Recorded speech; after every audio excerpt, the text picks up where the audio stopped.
여기 한 커피숍에서 외국인으로 보이는 어린아이를 향해 손을 올리는 한국인이 있는데요. 그 모습을 본 카페 점원은 카페 방송으로 모두에게 알렸고 그 소식을 들었던 카페 손님들은 단체로 이 행동을 하기 시작합니다. 과연 커피숍 안에서는 무슨 일이 있던 것일까요? 안녕하세요. 저는 튀르키예 앙카라에서 살고 있는 레이라라고 합니다. 전 젊을 때부터 한국이라는 나라와 인연이 깊은데요. 왜냐하면 저희 시아버지께서 한국 전쟁에 참전하셨던 군인이었기 때문이에요. 늘 시아버지는 하나뿐이었던 제 딸 손녀에게 한국 전쟁에서 있었던 이야기들을 항상 해주셨었어요. 저의 딸도 어릴 때라 맨날 할아버지가 군인들 이야기, 전쟁 관련한 이야기, 한국 이야기들만 하다 보니까 한국에 한자만 나와도 딸은 기겁할 정도로 할아버지를 피해 도망다니곤 했었죠. 하지만 지금은 그런 모습도 더 이상 볼 수 없고 시아버지의 지난 이야기도 들을 수는 없습니다. 왜냐하면 시아버지는 3년 전 하늘로 떠나셨거든요. 시아버지는 살아생전에 늘 한국을 꼭 한번 다시 가보고 싶다는 말씀을 하셨었는데요. 사실 돌아가시기 몇 개월 전 저희는 한국으로의 가족 여행을 계획했었고 시아버지도 수십 년 만에 다시 한국을 가보게 되셔서 너무 설레어 하셨었는데 중국에서 발생한 코로나 때문에 하늘길이 막혀 계획이 무산되었었어요. 시아버지는 하늘길이 막혀 한국을 갈 수 없다는 사실에 큰 충격과 좌절을 하셨는데 이 때문인지 얼마 뒤 심근경색으로 세상을 떠나시게 되신 거였어요. 저는 지금 시어머님과 저의 딸 그리고 저까지 이렇게 세 가족이 살아가고 있는데요. 저의 남편은 시아버지가 돌아가시기 2년 전 교통사고로 세상을 떠났어요. 그때의 상처가 지금도 가슴속에 남아있는데 2년 후 시아버지까지 하늘로 보내게 되니까 요즘은 저와 제 딸보다 함께 지내고 있는 시어머니가 많이 힘들어하세요. 남자가 없이 여자들만 세 식구 살고 있지만 생활이 부족하지는 않는데요. 남편은 튀르키예에서 변호사로 일을 했었거든요. 남편은 항상 돌아가신 저희 시아버지를 존경하면서 살았었는데 워낙에 배짱도 두둑하시고 불의를 보면 참지 못하셨던 아버지의 피를 이어받아서 그랬는지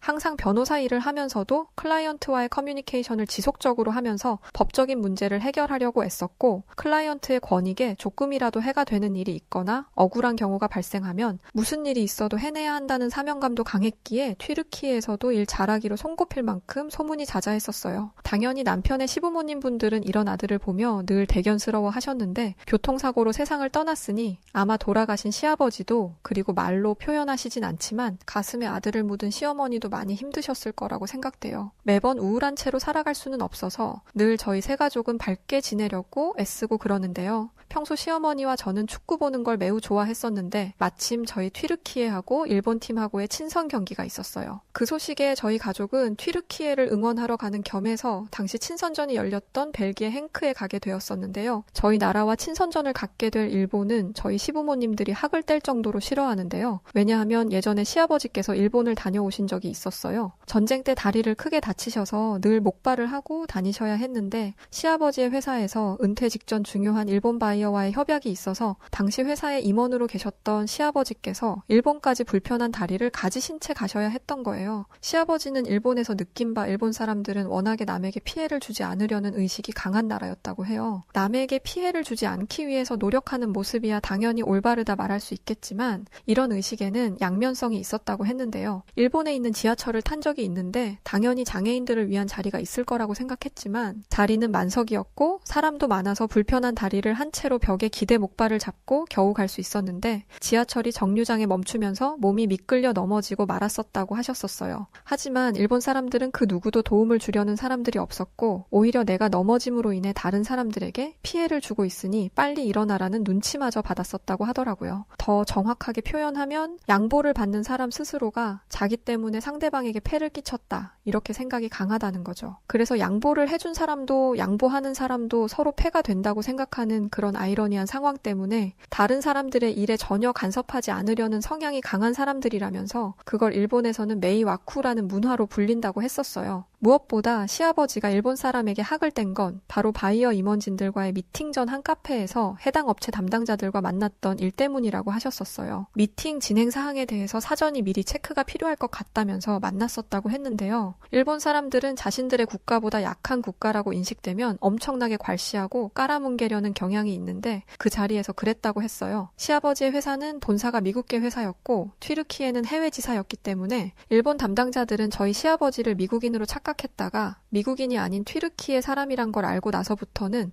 표정부터가 바뀌면서 친절함이 사라졌다고 하더라고요. 영어로 소통을 하려고 하는데 한 일본인 직원은 일본에 미팅까지 하러 왔으면 일본어를 기본적으로 할 줄 아는 사람이 출장을 왔어야 하는 게 아니면서 황당한 소리를 하더래요. 그러면서 여기는 지금 일본이라면서 일본에 왔으면 일본을 찾아온 사람이 일본말로 우리를 대하는 게 기본이라면서 시아버지에게 면박을 줬다고 하더라고요. 사실 당시 일본 기업과의 관계에서 시아버지 회사가 을의 입장에 있다 보니까 함께 일본을 찾았던 회사 다른 임원분이 상황이 나빠질 것 같으니 숙소에 가서 있고 자신들이 미팅을 마무리하겠다고 했던 모양이에요. 아버지와 함께 갔던 임원 동료분은 미국 분이셨거든요. 시아버지도 당연히 억울하실 수밖에 없었을 거라는 생각이 들어요. 똑같이 영어를 구사하면서 대화를 한 건데 단지 튀르키예인이라는 이야기에 이렇게 사람을 대하는 게 180도 달라지니까 황당함을 넘어서 뭐 이런 사람들이 다 있나 싶었다더라고요. 그 이후로 저희 시아버지는 일본 사람들이라면 질색을 하셨습니다. 저희가 구경 갔던 벨기에에서 튀르키예는 일본과의 친선 경기에서 2대4로 지고 말았었는데요. 사실 일본에 비해 저희 국가대표 선수들의 전력이 부족했던 것이 사실이었기 때문에 그럼에도 최선을 다한 선수들에게 박수를 보내줬어요. 그런데 경기가 끝나고 응원석에서 나가려고 할 때 저희 가족은 정말 모욕적인 일을 당하고야 말았었는데요. 저희 딸이 둘러매고 있던 튀르키예 국기를 갑자기 일본인 남성이 다가와 낚아채더니 그대로 바닥에 던지더라고요. 저희 딸은 그 모습에 깜짝 놀라 울음을 터뜨렸고 그 일본 남자는 얼굴에 괴상한 분장을 한 채로 알아듣지도 못할 일본말로 소리를 쳐가면서 비아냥대며 야유를 퍼부었는데요. 자신들의 나라를 좋아하고 응원하는 거야. 어쩔 수 없다고 하지만 상대국 국민을 향해 이런 비매너 행동을 하는 모습을 보곤 속으로 남에게 피해를 안 주는 시민의식 어쩌고 하던 말들이 다 거짓처럼 느껴지더라고요. 더군다나 어린아이에게까지 위협적인 행동을 하는 모습을 보고 나니까 당시에 너무 기분이 나빴었어요. 왜 저희 시아버지가 일본인들을 그렇게까지 싫어하셨었는지 단번에 이해가 되었죠. 숙소로 돌아와서 다시 저희는 튀르키예로 돌아갔었는데요. 그런데 어느 날 저희 시어머니께서 갑자기 뜬금없게도 한국을 한번 가보고 싶다는 이야기를 하시던 거예요. 갑자기 한국이라는 나라를 왜 가고 싶으신 거냐고 물었더니 일전에 시아버지가 살아계셨을 때 그렇게 한국을 가고 싶어 했는데 자신이 만약 세상을 떠나 다시 하늘에서 남편을 만나게 되면 내가 대신 한국을 다녀왔다며 이야기해줘야 할 것 같다면서 말이죠. 살아생전에 한국을 꼭 한번 가고 싶다고 말씀하셨던 시아버지였는데 코로나 때문에 하늘길이 막히면서 젊은 시절 자신의 목숨을 걸고 한국인들과 함께 지켰던 한국이라는 나라를 꼭 한번 다시 가고 싶다는 꿈을 이루지 못하신 채 세상을 떠나셨거든요. 그게 늘 시어머니는 가슴 한켠에 신경이 쓰이셨었나 봐요. 그런 남편을 위해서 자신의 눈으로 직접 한국 담아 하늘로 가면 남편에게 보여주고 싶다는 말씀이었는데 당연히 저는 시어머니의 그 말씀에 알겠다고 하고는 한국행을 준비했었는데요. 저는 시어머님의 말씀에 한국으로 가는 비행기 편을 그 자리에서 예약했습니다. 사실 한국이라는 나라는 저희 나라와 형제 국가로 부르면서 돈독한 관계를 이어온 나라인데요. 이게 어느 정도냐면 저희 튀르키예 중학교 교과서에 한국은 우리 국가의 형제 국가라고 쓰여 있을 정도로 한국을 특별하게 생각해요. 한국을 칸카르데쉬라는 호칭으로 부르는데 칸은 피를 가리키고 카르데쉬는 형제를 의미해요. 한국말로 이걸 풀게 되면 피로 맺어진 형제라는 뜻을 가지고 있죠.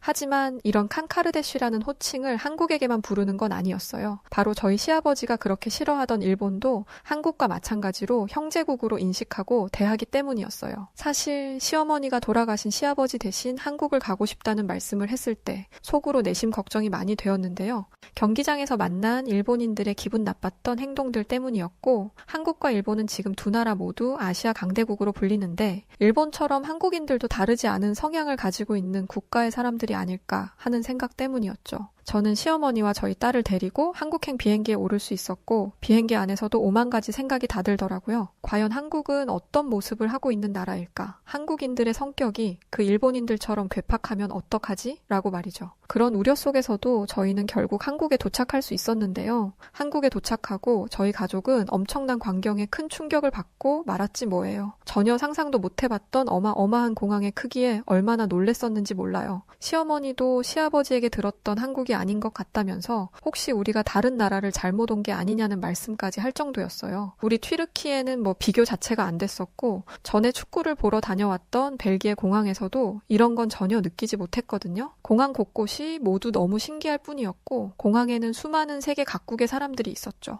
하지만 한국의 진짜 모습은 공항이 아닌 한국을 경험했던 모든 공간들에게서 있었는데요. 한국의 숙소를 가기 위해 저희는 공항버스를 타고 숙소로 이동했었는데 초고층 빌딩들이 한국인들이 도시를 감싸고 있었고 거리에는 수많은 한국 사람들이 돌아다니고 있었는데요. 이런 한국의 모습에 그동안 내가 살았던 곳은 도시라고 말하기 민망할 정도더라고요. 숙소에서 가장 가까운 곳에 가볼 만한 곳이 있을지 찾아봤는데 가까운 곳에 한강이 있다는 걸 알았어요. 저희는 곧바로 한강으로 향했는데요. 수많은 고층 건물들이 즐비한 도시를 가로지르고 있던 한강은 정말 아름다움의 극치를 달렸는데요. 튀르키예에도 유프라테스강, 티그리스강, 아라스강처럼 여러 강들이 있지만 이렇게 도심을 가로지르는 넓은 강은 없었기 때문에 높은 초고층 건물들 중앙을 관통하고 있는 한강의 모습은 그야말로 굉장히 이색적이었어요. 또한 한강 공원에는 수많은 사람들이 자신들만의 방법으로 즐기고 있었는데 한강 어디를 둘러봐도 길거리에 쓰레기가 보이지 않았고 반려견과 함께 산책 나온 사람들도 많이 있었지만 공원 어디에도 반려견들의 배설물을 찾아볼 수 없었는데요. 이것만 봐도 한국인들이 얼마나 성숙한 시민의식을 가지고 있는지 알 수 있었죠. 시어머니는 이런 한국을 보시면서 아마 세상을 떠난 남편이 이 모습을 봤다면 어땠을까라면서 한국에서 마주하는 모든 곳들을 눈에 담으셨어요. 하지만 이런 한국의 멋진 도시에 충격을 받았던 것보다 더 감동스러운 일이 기다리고 있었는데요. 저희는 한강 근처에 있던 어느 카페에 갔었어요. 딸이 갑자기 배가 아프다면서 끙끙거리기 시작했던 거예요. 그런 딸을 보고 화장실에 가고 싶어서 그런 모양이구나 해서 화장실에도 다녀왔었지만 딸의 복통은 멈추지 않았는지 고통스러워 했었어요. 갑자기 배가 아파서 식은 땀까지 흘리고 있는 딸을 보니까 어떻게 해야 할지 모르겠더라고요. 그래서 카페 직원에게 달려가 혹시 근처에 병원이 없는지 물어봤더니 가까운 곳에 병원들이 있다고 이야기해 주시더니 친절하게 약도까지 그려주시면서 설명해 주더라고요. 약도를 가지고 다시 시어머니와 딸이 있는 자리로 갔는데 자리에 웬 할머님과 한국인 남성분이 저희 테이블에 서 있는 게 아니겠어요? 이게 무슨 일인가 싶어서 테이블로 달려갔는데 저는 눈앞에 펼쳐진 장면으로 보고 큰 소리로 소리치면서 분노하게 되었었어요. 왜냐면 저희 시어머니는 어쩔 줄 몰라 하며 한국인 할머니를 바라만 보고 있었고 저희 딸은 복통에 괴로워하고 있었는데 한국인 할머니는 그런 저희 딸의 등을 손으로 때리고 있었기 때문이었어요. 그 모습에 저는 뭐 하는 거냐며 그 한국인 할머니를 말리려고 했었는데요. 그때 옆에 서 있던 한국인 남성이 저를 보고 이렇게 이야기했었어요. 아이 어머님 되세요 라면서 아이가 먹은 걸 체했는지 괴로워하는 걸 보고 저희 어머님께서 아이의 등을 치고 있는 거라고 했었는데 체했을 때 사람은 위장 운동이 원활하지 못해 음식물이 계속 몸속에 머물러 있을 때 생기는데 이때 가슴이나 등을 쳐주면 이 충격이 위장으로 전해지며 멈춰있던 운동을 활발하게 해줘서 복통을 멈추게 해줄 수 있다며 한국에서는 아이들이 배가 아프거나 체했을 때 어머님들이 많이 해주는 방식이라며 걱정 말라는 말이었어요. 그런데 정말 놀랍게도 저희 딸은 복통이 괜찮아졌는지 표정이 점점 좋아졌고 한국인 할머니는 저희 아이의 배를 어루만져 주시면서 이제 괜찮을 거라며 저희 아이를 보고 웃어주시더라고요. 정말 믿기 힘든 장면에 저희 시어머니와 저는 소름까지 돋을 정도였는데요. 자연스럽게 저희는 그 한국인 할머님과 남성분과 대화를 나눌 수 있었는데 한국인 남성분이 영어를 너무 유창하게 잘 하시더라고요. 한국인 분들은 저희 시아버지가 예전 한국전쟁 참전용사였다는 이야기를 들으시더니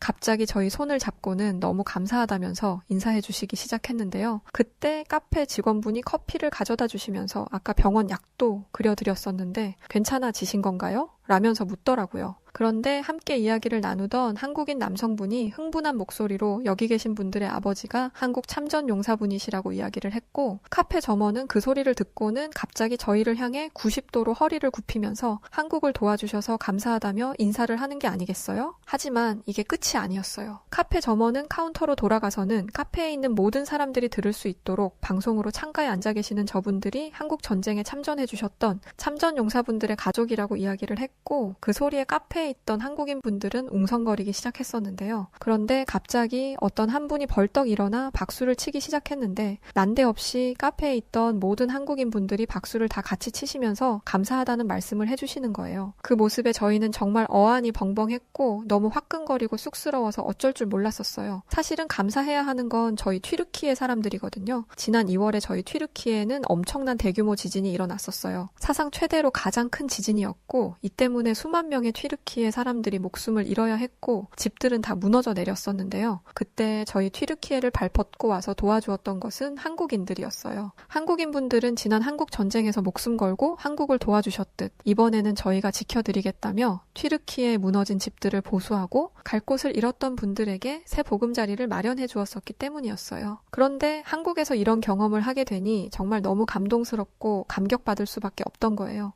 당연히 저희 시어머니는 눈물을 흘리셨고 박수 박수치며 인사해주시는 분들께 시어머니는 고개 숙여 인사하면서 고맙다며 한국인 분들에게 저희도 많이 빚을 졌다면서 한국인들의 모습에 감사를 표시했었는데요. 튀르키예에 돌아와서도 지난 한국에서의 경험들을 내 평생에 잊지 못할 것 같다면서 지금도 가끔씩 그때의 기억을 회상하세요. 남편을 따라 하늘로 가면 해줄 이야기가 너무 많을 것 같다면서 지금 죽어도 여한이 없다고 하시더라고요. 지금 아시안컵이 카타르에서 열리고 있는데 현장을 가서 응원하고 있지는 못하지만 한국의 경기가 있을 때면 저희 가족은 늘 시청하면서 열심히 응원하고 있습니다. 자, 오늘은 한국전쟁에 참전했던 시아버지를 대신해 시어머니와 함께 한국을 찾아왔던 레이라 씨의 한국 경험담을 담은 사연이었습니다. 오늘 사연 어떻게 들으셨나요? 오늘의 사연이 마음에 드셨다면 구독과 좋아요 눌러주시고요. 구독과 좋아요는 해외 다양한 감동적인 사연들을 소개해드릴 수 있는 힘이 됩니다. 그럼 지금까지 여우튜브 송은지였고요. 끝까지 시청해주신 모든 분들 감사합니다.